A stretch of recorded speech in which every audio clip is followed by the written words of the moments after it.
Donc, allô tout le monde! Avant de commencer avec la journée de mon assiette que je vais vous présenter aujourd'hui, je voulais commencer par parler des graines de chia. Joanne Marchand m'a posé la question à savoir c'est quoi la différence entre les différentes graines. Et aujourd'hui, comme j'utilisais les graines de chia dans ma recette, je me suis dit qu'on pourrait en parler un petit peu.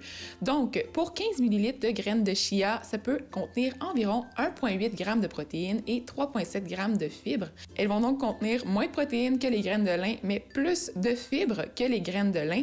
Et elles vont contenir un autre nutriment que je trouve super intéressant, c'est les oméga 3. Ça veut dire que c'est super bon pour notre santé cardiovasculaire. Finalement, les graines de chia vont contenir presque 2 fois plus de calcium et de fer que les graines de lin, mais elles sont malheureusement beaucoup plus coûteuses à l'achat. Donc, pour commencer avec la recette, vous allez avoir besoin de flocons d'avoine à l'ancienne, donc c'est ceux qui sont les plus riches en fibres. Ensuite, ça va prendre aussi des graines de chanvre. De plus, vous allez avoir besoin de poudre de protéines. Donc, moi, je vais vous mettre les infos pour la poudre de protéines que j'utilise dans la recette. Par contre, ça peut changer. Vous allez aussi avoir besoin de graines de chia. Ensuite, vous avez besoin de fruits surgelés. Donc, j'ai pris un mélange de fruits avec des mûres, des fraises, des framboises, c'est tout mélangé. Vous allez avoir besoin aussi de kéfir. J'ai choisi de prendre du kéfir à la framboise parce que c'est ce que j'avais à portée de main à ce moment-là. Mais il faut comprendre que c'est un produit qui est sucré, donc c'est pas nécessairement la meilleure option, mais quand même, c'est super bon pour la santé. Ça prend aussi un petit peu de vanille. Ensuite, vous avez besoin d'un gros pot pour pouvoir tout mettre les ingrédients ensemble. Donc, c'est super simple pour la recette. On fait seulement mettre les flocons d'avoine dans le pot. On peut ajouter la poudre de protéines. Comme j'ai dit, vous pouvez prendre une poudre végétale si vous préférez. Ensuite, on va mettre les graines de chia, les graines de chanvre. Vous pouvez par la suite ajouter le kéfir.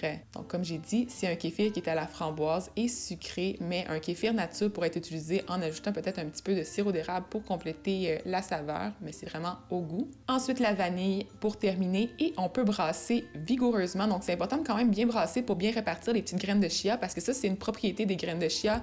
Elles vont devenir plus gélatineuses, donc elles vont absorber beaucoup de liquide et permettre d'avoir une consistance qui va être beaucoup plus épaisse pour notre déjeuner. Et par la suite, comme vous avez pu voir, j'ai ajouté un petit peu d'eau dans ma bouteille et j'ai ajouté tout ça dans le mélange pour justement pas perdre une goutte de kéfir. Ensuite, on va brasser le tout et quand ça va avoir l'air d'avoir une consistance quand même assez liquide, donc il faut que ça soit assez liquide pour que les graines de chia aient suffisamment de jus pour pouvoir bien absorber le liquide et gonfler comme il faut. C'est prêt, on met ça au frigidaire et on peut le faire la veille. Donc ça, c'est le but, dans le fond, de préparer notre déjeuner la veille. C'est super pratique pour les lunchs. Et là, vous allez pouvoir, à ce moment-là, ajouter les fruits surgelés, mais qui sont décongelés à ce moment-là, sur le dessus. Vous pourriez aussi les mettre congelés. Moi, j'aime bien faire ça aussi pour à l'école parce que j'apporte ça dans mon lunch et c'est encore congelé, donc ça reste frais super longtemps. Vous pouvez soit mélanger tout de suite ou soit attendre de mélanger au moment de servir. Et moi, j'ajoute toujours un petit peu de granola maison ou du granola du commerce sur le dessus avec des céréales, souvent des céréales style All Brand pour avoir le petit boost en fibres supplémentaires que ça prend pour bien nous bourrer pendant toute l'avant-midi. Donc voilà des gros plans du beau granola, là, c'est vraiment très très joli. Un jour, je pourrais vous partager la recette. Et là, on peut prendre un petit moment pour déguster le tout. Comme vous avez pu voir, le pudding est plus épais parce que les graines de chia ont bien absorbé, mais les graines de chanvre aussi vont absorber une petite partie du liquide. Donc, c'est important aussi d'en mettre quand même suffisamment le soir. Vous allez voir, les quantités sont sur mon blog.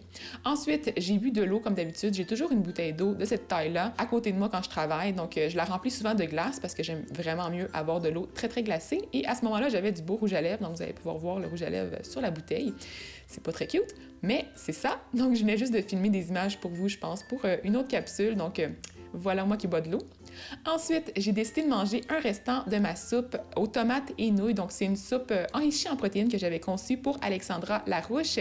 Et la recette est dans une autre capsule, donc je vais mettre le lien pour accéder à la capsule dans la barre d'informations en bas. Mais c'est une recette super simple à faire et elle est super bonne au goût, super nutritive, parfaite pour les lunchs. Vous pouvez faire ça à l'avance et avoir ça sur le pouce quand vous en avez besoin. Vous allez pouvoir voir la texture est un peu plus épaisse, mais c'est super, super délicieux comme ça. Et pour les nouilles, j'ai utilisé des pâtes qui sont faites à partir de farine de lentilles, ce qui veut dire qu'elles sont super riches en protéines et en fibres. Donc, ça va vous permettre de rester bourré pendant un bon petit moment après avoir mangé la soupe, même si c'est un repas qui est quand même assez léger. Et là, moi, j'ai ajouté aussi un petit restant qui me restait du restaurant. Après avoir été au resto avec Fanny de la chaîne Fashion Beauty, j'avais été manger dans un restaurant végétalien et ça, c'est des petites bouchées qui contenaient du fruit du jacquier, donc du jackfruit.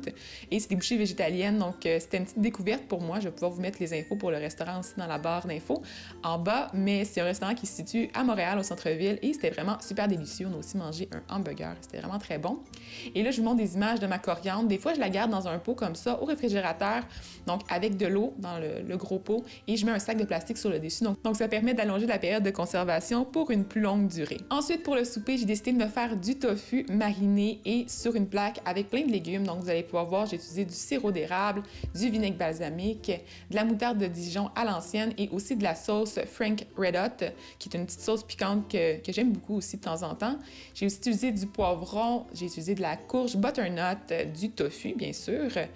Et j'ai aussi pris d'autres légumes mélangés, mais vous allez pouvoir voir, le tofu, c'est tellement riche en protéines et c'est un aliment qui est super sain pour la santé. Donc, je vous suggère fortement d'en manger et d'essayer ça dans diverses recettes. Là, je sais que la recette traditionnelle de Ricardo, le tofu Général Tao, elle marche vraiment bien. Donc, si vous voulez commencer, là, cette recette-là, elle est parfaite. Ensuite, moi, pour cette recette d'aujourd'hui, je voulais tester des choses. Donc, je me suis dit, pourquoi pas, on va essayer une petite sauce style vinaigre balsamique avec de la moutarde. Donc, on va commencer avec de la moutarde. Ensuite, on va ajouter une bonne quantité de vinaigre balsamique. Moi, j'adore le vinaigre balsamique. Donc, je peux en mettre pour les fous et les fins et je suis jamais rassasiée.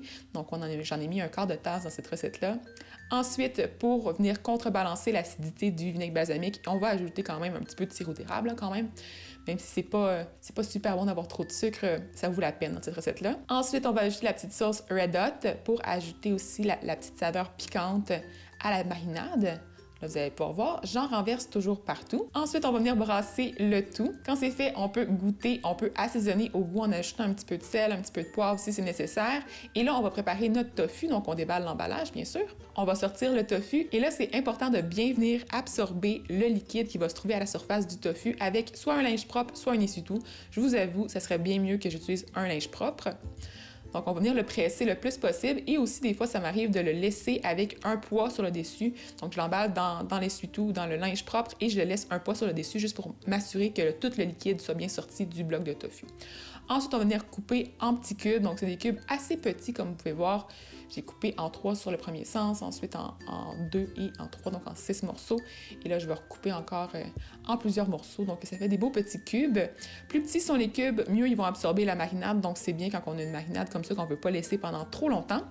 Donc là, je vais brasser. Comme vous allez pouvoir voir, vous pouvez prendre un plat un peu plus gros, avec couvercle aussi si c'est possible, c'est beaucoup plus facile. Et j'ai décidé d'ajouter aussi de la fumée liquide. C'est vendu en épicerie maintenant, je pense dans les IGA Extra au Québec, mais c'est un ingrédient qui permet d'avoir le petit goût de grillé supplémentaire pour la recette. Donc ensuite, j'ai préparé mes choux de Bruxelles.